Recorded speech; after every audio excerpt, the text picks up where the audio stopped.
Special edition of PFTPM, our post-draft GM series continues. Joining us now, Carolina Panthers General Manager, Scott Fitterer. Scott, welcome to the program. How are you, pal? Doing great. Thanks for having me.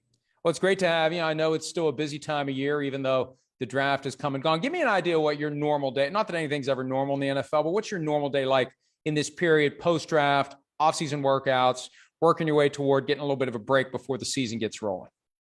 Yeah, obviously we're in phase 2 right now, but there's still a lot of roster management going on. We have our mini camp the second week after the draft, and so we're also inviting a lot of players for tryouts. So just a lot of organization, bringing players in, and constantly evaluating our own team. How many players will you have at the rookie mini camp? We're gonna have a little more than 30 players. We're gonna leave most of our one-year vets at home and just focus more on rookies this year. Use it more as a look at what's out there and build our roster for tryouts in the future. How many tryout players will be part of the rookie minicamp? We're going to have about 20 players that are tryout guys. We may lose one or two, mostly 20, right around 20. I'm curious about this. I hadn't planned to ask you this, but since we're there, let's run with it. You're watching the rookie minicamp practices. You're seeing the tryout guys. What is it you're looking for to maybe have that light flicker that, hey, this is a guy we need to add to our roster? Is it somebody that has to jump out from the rest? Is there something subtle you're looking for? And I know it's different by position, but give me an idea of what you're looking for when you're out there watching the tryout basis players at the rookie minicamp. Yeah, we've seen these guys on tape. Our scouts have done a lot of work with them. That's why we invite them. We do like them. But if they have a special trait that we can build on, if there's a good fit for our offense, if they come in here and learn and pick up the offense quickly, if this is a player that'd be a great 90-man guy, preseason guy, if they can just add some value to our team in some way and they can beat out someone that's already on the roster, we'll do that. And we're very open-minded about the process. Colts GM Chris Ballard recently said every team has holes this time of year. What holes are you trying to fill? Well, I like what we did in free agency as far as filling the immediate needs. I do think we need to add possibly a defensive tackle, maybe another pass rusher. We'll add some competition, possibly a quarterback. We'll see how that goes. But for the most part, I feel like we addressed a lot of our immediate needs. We feel good about where we're at, but our roster's never set. We're always looking to get better. And we'll keep an eye on the landscape, and guys will get cut. We'll bring them in for a look and see how it goes. You mentioned quarterback, and obviously that's a hot topic, and it's been one for the Carolina Panthers. What would the message be right now to Sam Darnold as to where he stands on the depth chart, level of competition, how set in stone or sand is his number one spot at the top of your roster? Well, Sam is the number one guy right now, and he has every opportunity to take it and run with it. We hope he does well. We've seen improvement already under Ben McAdoo. He's working hard. He's throwing the ball well. He's just got to take it and run with it. He's got to own the position. And the one thing we're looking to do is stabilize the position. And it's been up and down. And we're bringing in Matt Corral. PJ Walker's already here. And we'll see how it goes. But he's in the lead right now. But until someone really owns that position, gives us an opportunity to win, it'll always be up for grabs. The team's owner, David Tepper, met with the media before the draft, and he rattled off some of the factors that contributed to the regression of the offense last year, including the absence of Christian McCaffrey, who had an injury. When you look back at last season and break down the performance of Sam Darnold, what do you see about how things, which started really well, but then fell apart a little bit? What factors did you observe that number one, led you to believe this is what happened, and number two, make you confident that this year he can maybe avoid those things? Well, I thought he did play well the first 3 games. I thought he played really well. Even into the Dallas game, he played well in the first half. I think injuries, losing McCaffrey did play a factor in it, but really it was the inconsistency up at the offensive line. There's too much leakage up there. That was one priority going into this offseason. It is improving the offensive line. And we brought in 3 new bodies that we think come in and help us start. Drafted the left tackle here in the first round. I think that can only help the quarterback. With Sam, when he has time, he delivered the ball, looked good. But when he didn't have time, even when Cam Newton was here and he didn't have time, it's hard to play that position. And it's not solely on the quarterback. It's on us. It's on the whole offense. But one of the big steps we did take was fixing that offensive line. And you mentioned taking the left tackle, Ikem Ekwonu, 6th overall, and a great story. Charlotte kid, plays at NC State. Not that you're looking to add local talent, but that's got to be a nice plus when the guy that you look at as a player and say, we want him, we need him. Oh, and he's not moving across the country. He's comfortable here. He knows the community. That's got to make it easier and better and make you more confident that it's going to work. It's great because he's going to have all the support he needs right here. You know, he comes from a great family, went to school literally 20 minutes here from the stadium, grew up a Panther fan. That's really all a plus. I mean, we drafted him because of the player he is, because of the intangibles he has, what he can do for our team. You know, last year we drafted J.C. Horn, who's from South Carolina. You know, so we had the North Carolina, South Carolina connection, both with the first round. Just happened to work out that way, both really good players. But it's a nice bonus to have when you add local guys. Different GMs will say different things about where a first-round pick fits walking through the door. Does Ikem Ekwonu walk through the door as your starter at left tackle without question? Well, I thought Brady Christensen, he'll work out there as well at left tackle. Brady's one of his biggest strengths is his versatility. He can play guard, he can play center, he can play on the right side, and he's done all that. And he did it as a rookie. But we'll work them both at left tackle. If Ickey takes that spot and runs with it, which is why we took him in the first round, that's great. You know, we have one of our 5 best linemen is the tackle. So we'll be fine when it comes to that. But yes, Ickey will definitely compete at left tackle for us. You mentioned Cam Newton. There's been some talk in the offseason, maybe the door's open on him possibly coming back. Where does that currently stand with Cam Newton? Is the door open on him potentially returning to the team? I think we're still having talks. We have to see how this works out here throughout the spring. You know, I just happened to be up at the Derby last weekend, and Cam was up there. We were texting a little bit. So the lines of communication are open. I know Coach Rule has spoken with him. We are going to have a discussion at some point, but we're just not quite there yet. But we'll see how it goes. You know, the more competition we have at that position, the better.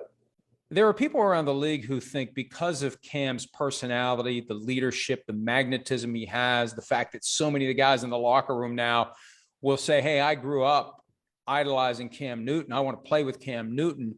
Is it harder for him to be anything other than the starter because of that personality and everything he brings to the table? Is it hard to have him as a backup? You know, I think that mindset is he's always going to compete to start. I mean, that's just the competitor that he is. But the one thing I learned about him is how unselfish he is and what a team guy he is. I had this perception from the outside coming in here who I thought he was. And he was one of the hardest workers on our team. He's a leader. He took the young guys under his wing. They do look up to him naturally. He does have that presence. But he's a team first guy. He's a competitor, but he's a team first guy. So we'd have no problem bringing him in. Going into the draft, nobody knew what was going to happen with the quarterbacks. And it was a surprise that no one went until number 20, Kenny Pickett to the Steelers, and then no one goes in round 2. From your perspective, how surprising was it that you had an opportunity to spring back into round 3 and grab one of the guys that we thought would be gone by the time we got toward the bottom of the 3rd round?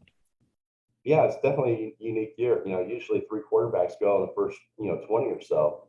And so when Kenny Pickett went to Pittsburgh, there was that lull. And we did plan on going back up at some point and taking a quarterback. We liked a couple of those guys. And the more they fell, the price just became better for us and more affordable for us to move up, from our 4th round spot up to get one of the guys that we really liked.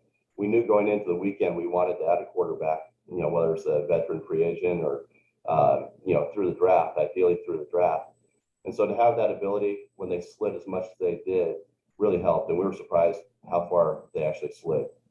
What was it about Matt Corral that made you motivated to swing back into round 3 and grab him? Yeah, we love the quick release. We love the athlete on the field. We love the competitive makeup of him. We went to the pro day. He was unrattled there. Did a really nice job. And we brought him in for a visit. And once we brought him in for the visit, he went around to each group, each position coach, head coach. He sat down with Dave Tepper and myself, and we interviewed him. And he really opened up to us and really you could feel, who he is, the competitor that he is, the change that he's made in his life. And I think at that point, you look at the skill set, you look at the person, this is the type of guy that we wanted. And we were sold on him. Like, we do think he's very talented. Get at someone of his talent level in the third round was great. Is the door open for him? And you mentioned competition, and Sam Darnold's currently number one, but depending upon how he performs, how Sam performs, could Matt Corral be your starter at some point this season? You know, it's hard to say right now, just how quickly he grasps the playbook, how quickly he's ready to play. But the best guy's going to play. It doesn't matter, rookie, second year, third year, fourth year. The one that gives us the best opportunity to win will be out there on the field. You mentioned David Tepper, and I brought his name up earlier. You come from Seattle, where ownership involvement was as low as it could be. David Tepper seems to be very involved with the team. And look, it's the prerogative of the owner. How involved is he in day-to-day, big picture, small picture? But just give us an idea of how present and involved he is in the management of the team. Yeah, we'll talk a couple times a day. You know, some days we'll just text. He just wants to know what's going on. You know, the big transactions, you know, if we're spending money, he wants to be ahead of that and know what is happening. But for the most part, he's there as a sounding board for us. You know, he'll help us guide the process. He'll ask us the tough questions, ask us if we look at it from this standpoint. And he never really comes in and says, hey, we're doing this. He's never done that since I've been here. But he does help guide tough conversations. And he's really good at that. And when it came down to quarterbacks this year or tackles, you know, we're working through which one are we going to take. You know, obviously quarterbacks in need, tackles in need. And as we worked through the process, he just kept asking, what's the best decision for the football team? You know, how do we get better quicker? Are we forcing this if we go quarterback? And so it was a really good process. And there were tough conversations, but you know, when they finished, you feel like you're making the right decision and you worked through it, and, you know, you kind of left no stone unturned. So he's been great that way. The drafting of Matt Corral came after it was well reported and documented there were trade discussions involving the Panthers and another team regarding a player who is under contract with that other team. And I'm not trying to lead you into a tampering trap, so I'll just ask you a very, very simple question. Is there any possibility that you will trade for a veteran quarterback? No names. Is there any possibility you'll trade at this point moving forward for a veteran quarterback on another team? I would say quarterback or any other position. If there's someone out there that we think can help us, we'll keep our minds open. We have the money set aside for to make several different moves, and that was important for us to do. We want that flexibility. But if someone can help us, regardless of position, we'll make a move at some point. Christian McCaffrey was spectacular the first 3 years of his season. He got the contract he deserved. Injuries have been an issue since then, and it's not a slight on him. The position is fraught with the potential for physical injury and just problems. It's car crashes on a repeated basis. Is there a plan to try to get to a different outcome this year and get more out of Christian McCaffrey, whether it's practice workload, game workload? Is there going to be anything done differently to get a greater return on that investment from a player who plays a position where guys just get hurt? Yeah, well, the thing about Christian, he's one of the best players in the NFL when he's on the field. He's a difference maker for us. I know he's examined a lot of different things, you know, the way he trains, the way he works. We've discussed it internally, practice habits, you know, do we cut reps, how we play him. There'll be a lot of different factors. But the one thing that we know is when he has the ball in his hands, he's the best player on the field. And we'd love to have him out there. But yes, we've looked at every, you know, possibility to keep him healthy, and he has as well. DeonTa Foreman, late last year after Derrick Henry got injured, he emerged as a great player in that Tennessee offense. You guys snagged him in free agency. I was surprised they let him get away. What drew you to the notion of adding Foreman? I assume as insurance in case Christian gets injured again, and just as that guy who can help maybe pick up some of the load. Well, he did. He finished really well last year. He's a bigger back. You know, Christian's the explosive. We have Chuba Hubbard here, who's, you know, dynamic. He's a fast guy as well. We needed a bigger guy. We needed that hammer, and he brings something to our offense. When you're trying to finish a game, when it's a 4-minute offense, Foreman's got the ability to do that. We've seen this already on the practice field. He's a pro out there. He runs everything. You know, all of his runs, he finishes on those. He catches the ball well. He's picked up the offense quickly. So just to be able to add someone of his quality of a runner is really what's really important to us this offseason. And I thought we got good value for the amount that we're paying him. So if he can come here and help us, that'd be great.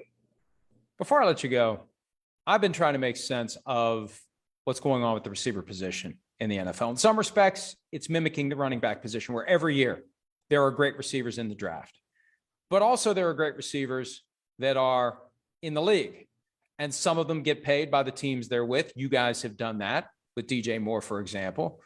Other teams decide we're just going to trade this guy, let somebody else pay him, and we'll backfill via the draft. I can't remember a time like this where there's been one position where there are so many great players every year, plus so many great players in the league, plus so many different attitudes toward how a team is going to staff that position, draft, pay the guy you have, trade for another veteran. I'm just amazed by this, and I feel like it's here to stay. I don't feel like it's temporary. Do you think it's something that's temporary, or this is just the new way receivers are going to be viewed in the NFL? Yeah, the guys are so talented coming out now. They're so, they're much further ahead than they were 10 years ago.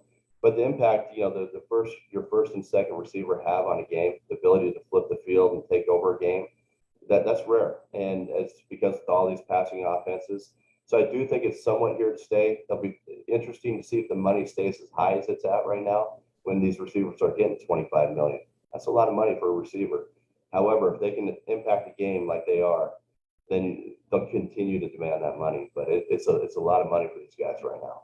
And having one of those great guys impacts an offense. I know there's a school of thought out there. Scott McCloughan, the former Washington and San Francisco GM, said, well, a guy only touches the ball 6 or 7 times a game, so is it really worth it?